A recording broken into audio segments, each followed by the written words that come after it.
In 1939, the war broke out, and I was drafted in the army. I was put in the Foreign Legion. The Foreign Legion is usually in the colonies, but during wartime, they bring them down. Everybody fights for metropolitan France. When I reminded the authorities that I was to be only 3 months, I was sent to the front. They told me that when we get back from the front line, I can change units. Needless to say, we never went back, and we stayed all the time in the front line. This lasted till the armistice, which was June 1940. My military authorities decided that they will not surrender to the Germans, and we continued fighting. But the Germans promised us that if we lay down our weapons, we will be sent back home. It didn't happen like that. When we laid down the arms, the unit came in with machine guns and started to shoot at random. After some 100 casualties, we were surrounded and taken to a fort in Lorraine.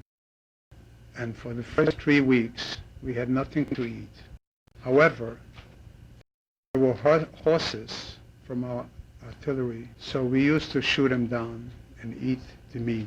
But the Germans then threatened that if they find someone killing a horse, they will be killed in their turn. After a month or so, they started to send us out to work. But having a background speaking German, I became an interpreter.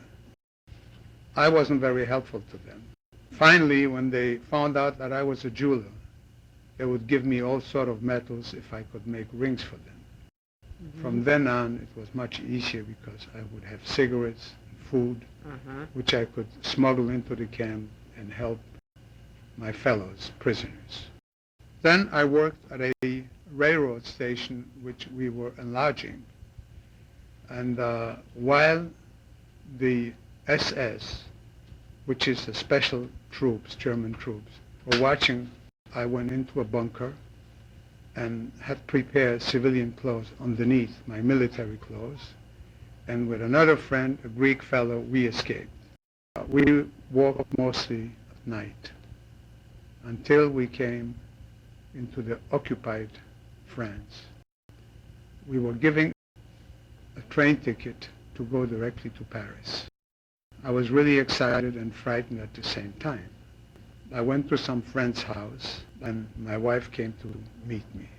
Were you able to get together and only for 2 days or so. Then I decided that I better go to Free France, which was then called the Vichy government. I took a train and got off at the wrong station, where the Germans were waiting for me. Chief of the train took me and led me out, to the amazement of the Germans. He was from the better French people. Was he Jewish? I didn't ask. All I was interested in was to take off. Then I passed the sort of frontier between occupied and non-occupied France. But I had someone who led me, who knew when the German sentries were crossing.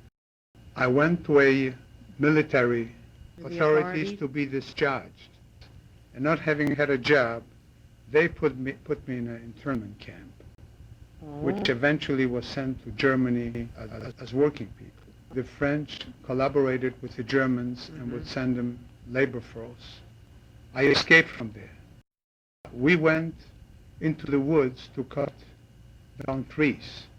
I looked for an excuse and walked on the side and just walked away. I had left my civilian clothes in a peasant's house not far from there.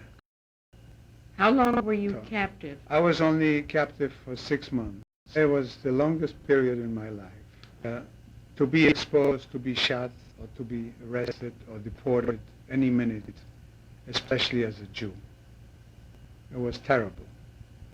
We have had Swiss Red Cross come and see us. That day, everything was clean. We had good food, and the Germans were present while we were interviewed.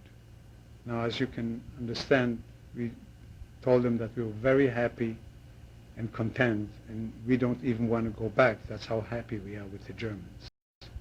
After that, I was going to rejoin friends in Grenoble, and my train stopped in Limoges, which is well known for Yes. porcelain, Right. and I had 4 hours waiting. So I went to see what a jewelry shop looked like.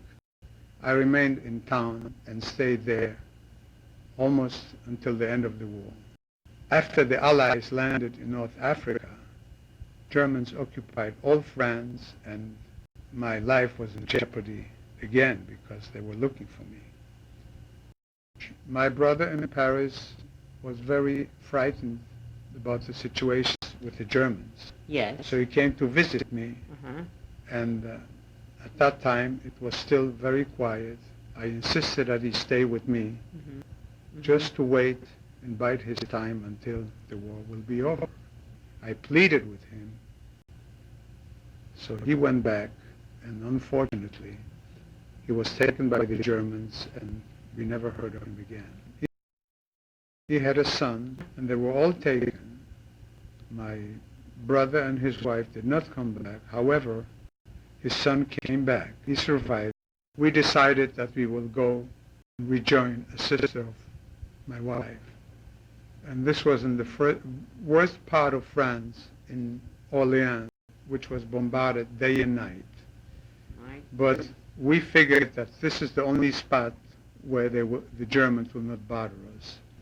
We stayed 3 months.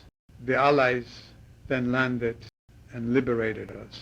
I went to meet them, and the funniest part was when I saw them camping, I saw a fellow sitting on a jeep and reading a Jewish newspaper. I could not speak English at the time, and he was very, very generous, gave me a lot of food. I had no room where to take it. I was with Gentile people, and they complimented me how good my English is. It was thrilling. It was something. I cried when I saw them, but my heart was full of hope, and I knew that that was the end of the trauma.